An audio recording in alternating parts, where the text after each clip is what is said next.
알려보자고 한번 들어봤는데 와 태양 요 말만 들어도 너무 뜨거움이 느껴집니다.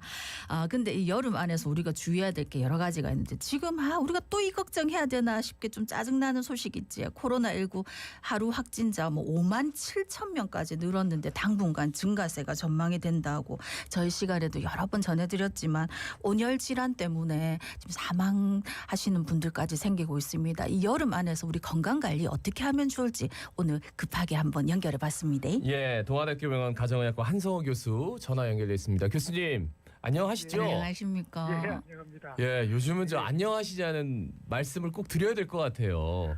그렇습니다. 예. 또 오늘 폭염주의보가 또 부산, 경남에 또 엄청나게 또 발동이 돼서 예. 아마 여름철 건강관리 더욱더 이 시간이 중요할 것 같습니다. 예. 네. 다른 거 없이 그냥 그 일 안 하면 되는데 그냥 시원한 냉방에 예. 있으면 그게 또 안 되잖아요. 그렇죠. 일단 여름철 건강 관리 그럼 어떻게 해야 된다고 말씀해 주시겠습니까?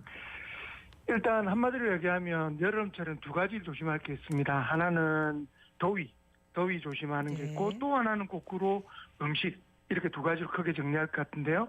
일단 오늘 폭염부터 이야기하면 더운 여름날 일단 야외에서 활동하는 경우를 최대한 자제하는 것이 좋다고 생각을 합니다. 일하는 것이 어쩔 수 없지만 일 중간중간에 충분한 휴식 시간을 가진 것 잊지 마시고 충분한 물 섭취와 그리고 염분 섭취도 잊지 않은 게 좋을 것 같습니다. 예. 예. 그러니까 이제 우리가 그 안내는 많이 받거든요. 너무 해가 예. 쨍한 시간에는 밖에 나가지 말고 예. 목이 안 말라도 좀 이렇게 물을 자주 먹고 말씀하신 대로 염분 섭취도 좀 중요하다 이렇게 하는데 요새 이제 바다를 많이 가니까 예. 왜 피서지에서 이제 바닷물이 귀 속에 들어가거나 모래가 귀 속에 들어갈 때 이럴 때 있다 아닙니까? 그럴 예, 때는 맞습니다. 어떻게 하는 게 좋습니까? 일단은 이물질이 귀에 들어갈 때 보통의 경우에는 저희가 면봉을 이용해서 닦아내거나 긁어내지 않습니까? 예, 예. 사실은 굉장히 안 좋은 습관입니다. 음. 왜 그러냐면 이 귀 안에 특히 웨이도라고 표현하고 하는 그 고막과 우리 바깥 귀 사이를 연결하는 길이 굉장히 예민하거든요. 그 부분을 면봉으로 긁거나 자극을 줬을 때 웨이도염이라고 하는 염증이 생기는 경우가 있습니다. 이 경우에는 통증도 너무너무 심하고 그리고 치료받는 과정도 굉장히 고통스럽기 때문에 일단 물에 귀에 들어갔을 때는 네네. 절대 면봉으로 손대지 마시고 첫 번째는 우리 오른쪽으로 그러니까 물이 들어간 쪽으로 귀를 밑으로 내리시고요. 오른쪽 귀 같으면 오른쪽 방향으로 귀를 내리고 이렇게 조금 뛰는 거죠. 네네. 뛰면은 물이 자동적으로 물리적으로 내려온 경우가 많고요. 가장 쉬운 방법은 좀 따뜻한 돌이나 이런 따뜻한 우리 데워진 그러니까 뜨거운 게 아니고요. 따뜻한 이렇게 돌 같은데 귀를 살짝 대면 이게 온도의 차이에서 물이 자연적으로 밖으로 흐르게 됩니다. 네. 그래서 그런 방법으로 자연스럽게 흐르게 하는 것이 중요하고요. 그리고 귀를 자극하거나 또는 심지어는 물로 씻는 분이 계신데요. 경험하셨는지 모르겠지만 물 안에 이물질이 들어갔다 또는 불편하다 해서 찬물로 물에 씻게 되면 갑자기 어지럼증이 생깁니다. 네네. 이것도 우리 몸의 정상적인 생리 현상인데요. 그렇게 되면 정말로 심각하게 어지럼증으로 고생한 경우도 있기 때문에 이물질이 있다는 생각이 들면 그냥 가까운 이비인후과에서 그냥 제거를 하는 것이 가장 현명한 방법입니다. 예. 요즘 이제 폭염이니까 일단 폭염과 관련된 질문을 드려야 될 것 같아요. 혹시라도 물론 그러면 안 되겠지만 관리를 하다가 정말 탈수 증세가 올 수도 있는 거잖아요. 일사병, 열사병. 예. 그럼 당장 그 곁에 있는 사람들 너무 당황스러울 것 같아서 어떻게 해야 되는지 대처법 좀 알려주십시오. 폭염일 때 일단 옆에 계신 분이 오심, 소위 말해서 속이 안 좋다든지 구토를 하려고 한다든지 두통이나 어지럼증을 호소할 때 일단 열사병일 가능성이 가장 높다고 생각하시고 네. 첫 번째 해야 될 것은 서늘한 곳으로 이동을 하는 것이 제일 중요합니다. 네. 그래서 그늘로 빨리 옮기셔서 그리고 몸의 체온을 빨리 낮추는 게 중요하기 때문에 네. 옷에 그 벨트나 이런 그 단추를 조금 풀어서 혈액순환이 잘 되게 느슨하게 만들고요. 그러고 난 뒤에 이 데워진 차갑게 된 물이나 또는 수건 등으로 몸을 닦여주는 것도 좋은 방법입니다.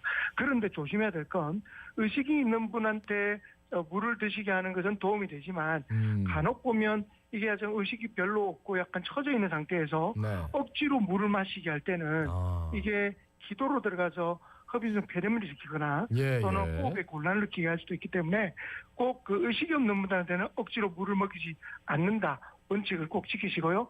그리고 빨리 119를 부르는 것도 요즘 119 워낙 빠르게 출동을 하기 네, 때문에 네. 119를 불러서 조치하는 것이 중요할 것 같습니다. 그러니까 아유 물 먹여 그러는데 그러다 큰일 날 수 있다 이거만 이거죠. 네. 예. 예. 의식이 있을 때만 해야 네. 된다는 거. 그다음에 이제 예. 여름 하면 땀 얘기 안 할 수가 없는데 예. 일단 아이 키우시는 분들은 땀띠 때문에 되게 걱정을 많이 하시는데 뭐 예. 적절한 조치 방법이 있습니까?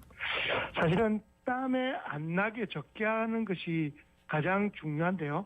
그 사실 그렇게 쉽지가 않지 않습니까? 땀이 많이 나게 되면 이 억지로 땀을 안 나게 하는 것은 시원한 곳에 있을 수밖에 없지만 네, 네. 땀이 났을 때는 빨리 땀을 제거하는 것이 중요합니다. 우리가 땀띠라는 것들도 결국은 땀이 나서의 문제가 아니라 그 땀이 오랫동안 몸에 붙어 있기 때문에 아하. 습해서 오는 병의 하나거든요. 예, 예. 그렇기 때문에 가급적 땀이 많이 날 때는 우리가 꼭 비누를 사용하지 않더라도 물로서 가볍게 샤워를 하고 그리고 땀을 닦으면 줘도 사실 땀띠 예방은 충분히 될 수 있습니다.